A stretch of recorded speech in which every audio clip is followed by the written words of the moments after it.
नमस्कार मित्रांनो, आज मी तुम्हाला जी गोष्ट सांगणार आहे ती गोष्ट मला माझ्या एका सबस्क्रायबरनी सांगितलेली आहे आणि हा सर्व प्रकार त्यांच्यासोबत गावी घडला होता, जेव्हा हे सगळे उन्हाळ्याच्या सुट्ट्या लागल्यावरती गावी गेले होते. तर वेळ न घालवता आपण सुरुवात करूया आपल्या नवीन गोष्टीला. तर स्वागत आहे तुमचं हॉरर झोन 04 मध्ये आणि आजची गोष्ट सुरू होते काही अशा प्रकारे.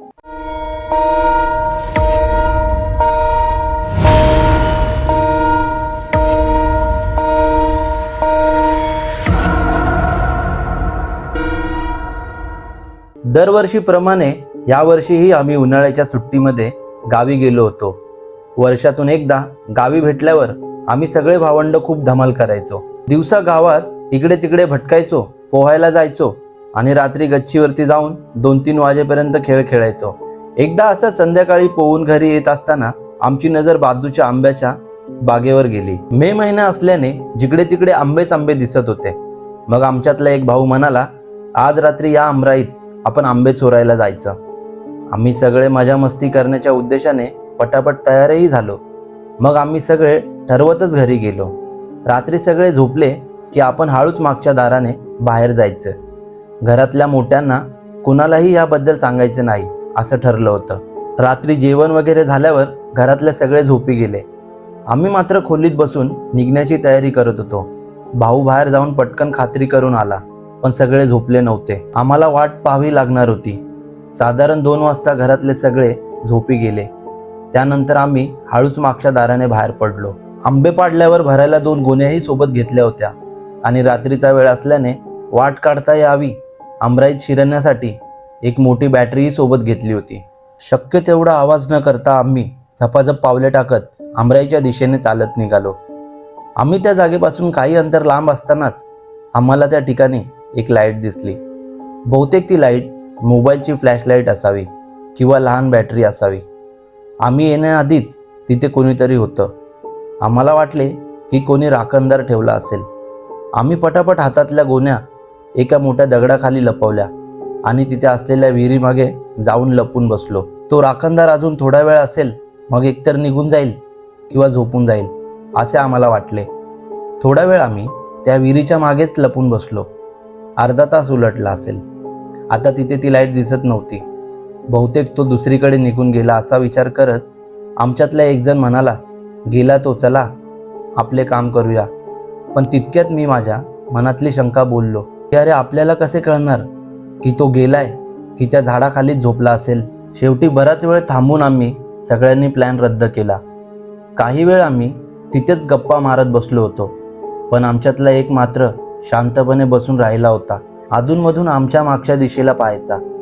त्याच्या चेहऱ्यावर वेगळेच हावभाव दिसत होते. आम्हा सगळ्यांना पोहायची खूप आवड होती. असाच बोलता बोलता आम्ही विहिरीच्या कठड्यावर जाऊन उभा राहिलो. विहिरीच्या आत जे जिने असतात ना, तिथे. आमचा तो एक भाऊ आमच्या विरुद्ध दिशेला उभा होता, पण त्याचे लक्ष आमच्याकडे नव्हते. तो आमच्या मागच्या दिशेला पाहत होता. त्याला नक्की काहीतरी दिसत होते. तो इतका टक लावून पाहत होता की मी त्याला आवाज देऊन सुद्धा त्याने माझ्याकडे पाहिले नाही. मी बाकीच्या भावांना हे सांगितले. तसे आम्ही सगळ्यांनी मागे वळून पाहिले, पण आम्हाला तिकडे जे दिसले ते पाहून माझ्या डोळ्यावर विश्वासच बसलाच नाही की एक बाई आमच्या दिशेने धावत येत होती. सगळ्यात भयानक म्हणजे तिच्या शरीराने पेट घेतला होता. आम्हाला काही कळेनासे झाले. भीतीपोटी पाय जमिनीला खेळले होते. धगधगत्या आगीने पेट घेतलेली ती बाई आमच्या दिशेने धावत आली आणि बघता बघता विहिरीत उडी मारली. आम्ही सगळे इतके घाबरलो होतो की कसलाही विचार न करता घराच्या दिशेने धावत सुटलो. मागून आम्हाला तिच्या किंचाळ्या ऐकू येत होत्या. मला वाचवा, मला वाचवा अशा मदतीसाठी हाका ऐकू येत होत्या. पण आम्ही मागे वळून न पाहता फक्त धावत होतो. कसेबसे आम्ही घरी पोहोचलो. मागच्या दरवाजातून आत शिरून थेट खोलीत धाव घेतला. पटापट सगळ्यांनी लाईटी सुरू केल्या. आमच्यासोबत जे घडलं ते कोणालाही अपेक्षित नव्हते. त्यात कोणालाही याबद्दल काही माहीत नव्हते. जे घडले ते खूप भयंकर होते. म्हणून आम्ही जाणून घेण्यासाठी घडलेला प्रकार, सर्व काही हकीकत घरच्यांना सांगायचा निर्णय घेतला. त्या रात्री काही आम्हाला झोप लागली नाही. सकाळी सगळ्यांचे चेहरे पडले होते. दुपारी जेवण झाल्यावर सगळे घरचे एकत्र बसले होते. तेव्हा रात्री घडलेला सगळा भयानक प्रकार आम्ही घरच्यांना सांगून टाकला. आम्हाला सगळे खूप ओरडले. तुम्हाला इथले काही माहीत नाही तर कशाला रात्री बाहेर जाता, ही मुंबई नाही, असे खूप काही बोलले. आम्ही मान खाली घालून शांतपणे सगळे ऐकून घेतले. कितीही झालं तरी चूक शेवटी आमचीच होती, पण आमच्या मनात असंख्य प्रश्न होते. दुपारी सगळे झोपल्यानंतर आम्ही माझ्या काकीला सगळं विचारायला सुरुवात केली. हा नक्की काय प्रकार होता? ती बाई कोण होती? तिच्यासोबत काय घडले होते? का? ती आम्हाला शांत करत म्हणाली, सांगते, पण हे तुमच्यातच ठेवा, घरात कोणालाही काही सांगू नका. काकूने आम्हाला गोष्ट सांगायला सुरुवात केली. जेव्हा मी लहान होते तेव्हा आपल्या शेजारी नुकतेच नवीन लग्न झाले होते. तिचे नाव वासंती होते. माझी तिच्याशी चांगलीच मैत्री झाली होती. मी दररोज तिच्यासोबत गप्पा मारत बसायचे. सुरुवातीचे काही महिने नीट गेले, पण नंतर वासंतीचा नवरा तिला रोज मारायचा, तिचा छळ करायचा. तिचे सासू सासरे सुद्धा तिला त्रास द्यायचे, पण तिला मात्र ते सहन करायला लागत होते. वासंतीकडे दुसरा काही पर्याय नव्हता. ती तिचे मन माझ्याकडे येऊन मोकळे करायची.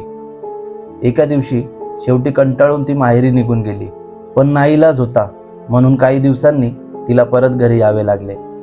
त्यानंतर मात्र तिचा छळ वाढतच गेला. पण त्या रात्री जे घडले ते मी कधीच विसरू शकणार नाही. तिची सासू सासरे आणि नवरा तिला खाली शेतावर घेऊन गेले. ती गयावया करू लागली, कारण बहुतेक तिला कळून चुकले होते की तिचं काय होणार आहे. तिथेच त्यांनी वासंतीच्या अंगावर रॉकेल टाकून तिला जिवंत जाळले. तिच्या किंचाळ्या गावापर्यंत ऐकू येत होत्या. ती वेदनेने ओरडत होती. गावकरी धावत येईपर्यंत खूप उशीर झाला. कुणीही वेळेवर तिच्या मदतीला येऊ शकला नाही. तिने विहिरीच्या दिशेने धाव घेतली, पण धावता धावता ठेच लागून तिचे डोके विहिरीच्या कठड्यावर आपटले आणि ती बेशुद्ध होऊन तिथेच मेली. तिच्या शरीराने पेट घेतला असल्यामुळे बेशुद्ध अवस्थेतच ती जळाली. गावकऱ्यांनी पोलिसांना बोलवले. तिच्या नवऱ्याला अटक करण्यात आली, पण त्याचे मोठ्या लोकांशी संबंध असल्यामुळे कालांतराने सगळे प्रकरण दाबण्यात आले. काही दिवसात तो सुटून बाहेर आला. मला खूप वाईट वाटत होते, कारण मी एक चांगली मैत्रीण गमावली होती. काही दिवसांनी तिच्या घरात खूप विचित्र प्रसंग घडू लागले. रात्री घरचे दरवाजे वाजायचे, पण बाहेर कोणीही नसायचे. नंतर एका दिवशी त्याच्या घरातली मांजर मरून पडलेली दिसली. काय घडत होतं गावातल्या लोकांना काही कळत नव्हतं. एका दिवशी तिचा सासरा शेजारच्या गावी जातो असे सांगून गेला. तो कधी परत आलाच नाही. बराच शोध घेण्यात आला, पण तो कुठे गेला, त्याचं काय झालं, तो जिवंत आहे की नाही, कुणालाच काही समजले नाही. पुढच्या काही दिवसात तिच्या सासूला हार्ट अटॅकचा झटका आला आणि त्यात तिचाही जीव गेला. सगळ्यात भयानक गोष्ट म्हणजे 2-3 महिन्यानंतर तिच्या नवऱ्यानेही राहत्या घरात वासंतीच्या साडीने पंख्याला लटकून आत्महत्या केली. गावातले लोक असे म्हणतात की वासंतीने तिचा बदला घेतला. आजही ती गावातल्या लोकांना कधी कधी विहिरीजवळ दिसते, पण आजपर्यंत तिने कधी कोणाला त्रास दिला नाही. म्हणून मी तुम्हाला सांगत असतो की काही जागा दिसायला खूप सुंदर असतात, पण त्या जागेमागचा इतिहास खूप भयंकर असतो. त्या जागेवर कोणी काळी जादू केलेलीही असू शकते, किंवा त्या जागेवर भूतप्रेतचा सायाही असू शकतो. जर अशाच जागेची आपल्याला माहिती नसेल आणि घरातली मोठी माणसं तुम्हाला त्या जागेवर जाऊ नको असं सांगत असतील, तर त्यांचं ऐकत जा. मजा मस्तीच्या नादात तुम्ही त्या जागेवर जाताल तर सही, पण परत घरी येताल का नाही ह्याची काही गॅरंटी नाही. तर भेटूया पुढच्या व्हिडिओमध्ये, आणि अशाच हॉरर व्हिडिओ बघण्यासाठी आपल्या चॅनलला सबस्क्राईब करा आणि हा व्हिडिओ आपल्या मित्रांना जास्तीत जास्त शेअर करा. धन्यवाद.